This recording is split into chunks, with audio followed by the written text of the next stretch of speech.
Welcome back. Thank you for joining me in San Francisco today. Today we're going to continue reading The Wild Robot Escapes. So without further ado, let's get started. We left off on chapter 28, The Shop. It was a small, sleepy farm town. A few trucks glided down the streets. A few humans sat on porches. A few stores lined the main square. Rambler parked in front of a bright white building. Then Mr. Sharif left the children with Roz, and he limped inside. "Welcome to the Tech Lab shop," said a woman in a white suit. "My name's Nadine. How can I help you?" Mr. Sharif was distracted by all the robots on display in the shop. They came in a dazzling variety of designs and sizes and colors. Standing still, eyes glowing, they calmly waited for someone to put them to work. When the man spotted a Rosum unit, he suddenly remembered why he was there. "I'm the owner of Hilltop Farm," he said, "and we were just hit by a tornado." "I heard the siren," said Nadine. "Is everyone okay?" "My family's okay, but I've got a Rosum unit who's in bad shape." The woman called over her shoulder, "Patch, bring the Rosum repair kit." A robot marched into the room carrying a large case. He looked similar to a Rosum robot, but he was shorter and wider. The word Patch was lightly etched on his torso. Mr. Sharif led Nadine and Patch out to the truck, where the children were chatting with their robotic friend. Patch quickly scanned Roz's broken body and announced the cost of the repairs. The man stroked his chin, mulling over his options until the children blurted out, "Just fix her!" Mr. Sharif nodded and Patch sprang into action. With smooth, precise movements, the robot gently placed Roz on the ground. Then he grasped her broken arm and her broken leg and twisted. There was a thwip sound as each limb popped loose. Then he took new limbs from the case and thwip popped them into place. In a matter of seconds, Roz was whole and back on her feet. "Robots never cease to amaze me," said Mr. Sharif, admiring Roz's shiny new limbs. "The makers really outdid themselves with the Rosum units," said Nadine. "However, you have our most basic unit. Would you like us to upgrade her software or adjust her settings or polish out these scratches?" "Will that cost extra?" Nadine smiled. "I'm afraid so." "This basic unit is fine," said Mr. Sharif, "but I need to order a work crew. Could you send one over to fix up my farm?" "Not a problem," said Nadine. "I'll send a crew over immediately." Chapter 29, The Aftermath. Hilltop Farm was hardly recognizable. Buildings were flattened, equipment was missing, debris was everywhere. The farm had no electricity, and the computer system was down.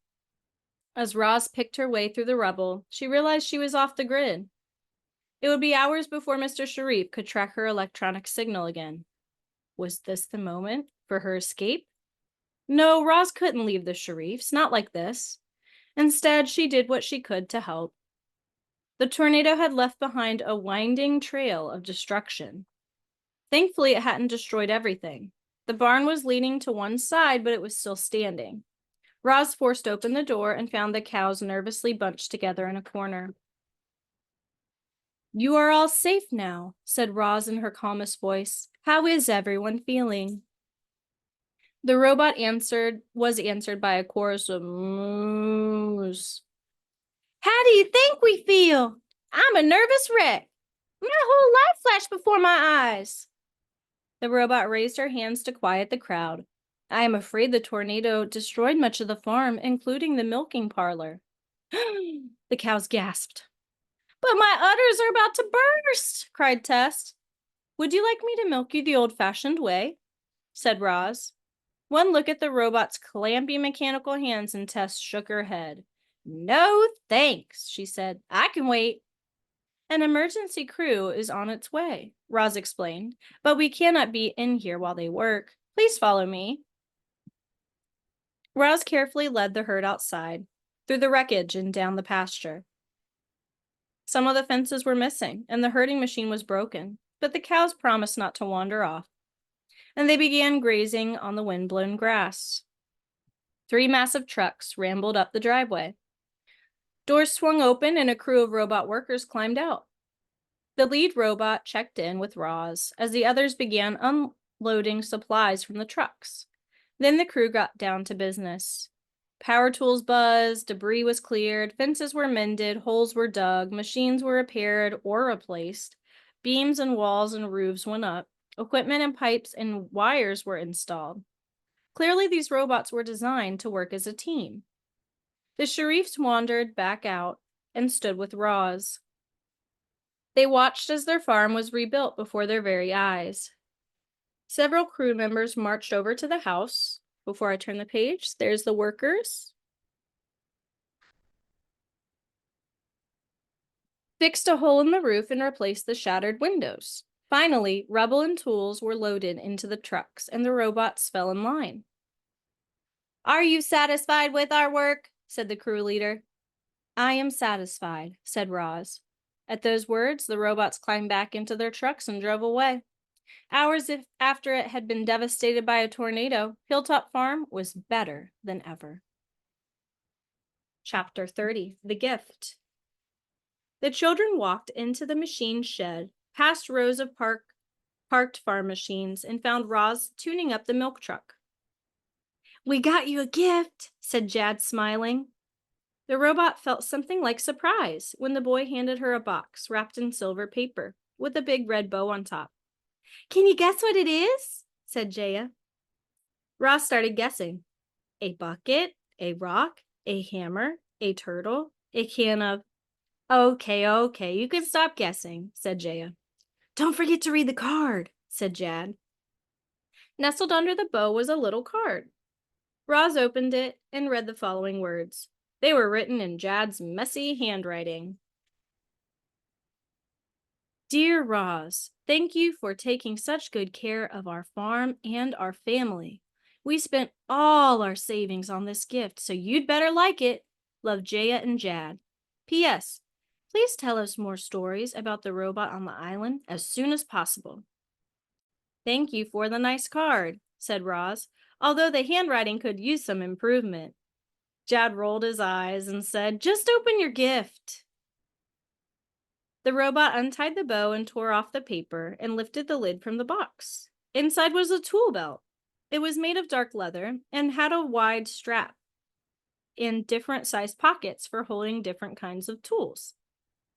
"We thought this might make your work a little easier," said Jaya.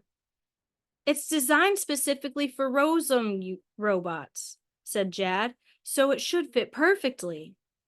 The children helped Roz put on her new tool belt. Rather than going on the robot's waist like a normal belt, it was diagonally designed to fit around her torso. Jad looped it over Roz's left shoulder and down around her right hip. Jaya laced the strap through the buckle and tightened it until the tool belt was snug and secure across her chest. "Do you like it?" said Jaya. "I like it very much. Thank you for this lovely gift." The children smiled and hugged the robot. They really seemed to care about her. Roz wondered if they cared enough to help her escape from the farm. One of these days, she would have to risk everything and tell them the truth. For now, however, she did the next best thing. She led Jaya and Jad out to the oak tree and told them another story about the robot on the island. That's her new tool belt. We're going to stop there for today. That's a good stopping point. I hope that you enjoyed today's read aloud of The Wild Robot Escapes. And I hope that you are safe, stay cool out there, and have fun. Enjoy your summer. And I hope to see you next time. Thanks for joining me. Bye.